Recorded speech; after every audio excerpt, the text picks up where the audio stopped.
build a funnel inside of HighLevel using AI. You no longer have to create funnels from scratch or from templates. You can now use the GoHighLevel Funnel AI agent in order to build a website for you. Let's check it out. To use Funnel AI, navigate to Sites and then to Funnels. From here, we can click New Funnel, which will allow us to create a high-level funnel in seconds using AI.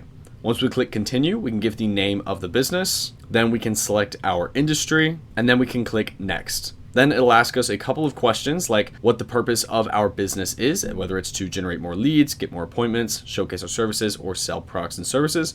We'll say generate more leads, and then content field, we can select from one of the tones within the drop down here. We'll pick professional and then we'll click generate. Then it'll generate our pages using the information that we just gave it. So I'll see you in a second when it's done. And just like that, here's the funnel that it just created for us. It'll include lots of copy that the AI created on its own. We can swap out these images with ones that work for us. Obviously, we'll have to make a couple of modifications, but if we need to get a funnel up and going pretty quickly, this is a great way to get started with a template, with your funnel, with lots of copy that's going to already be specific to your business and what your company's goal is with this funnel. Each account gets a set amount of free uses of Funnel AI, and then each use after that will be charged for whatever the agency's set charge is for it. But if you're trying to build lots of funnels on the fly, this is a great way to get lots of them done and streamline your workflow whenever you are building funnels using HighLevel. So I hope you found this video helpful. If you have any questions, feel free to refer to the help doc or leave a comment, and thank you for watching.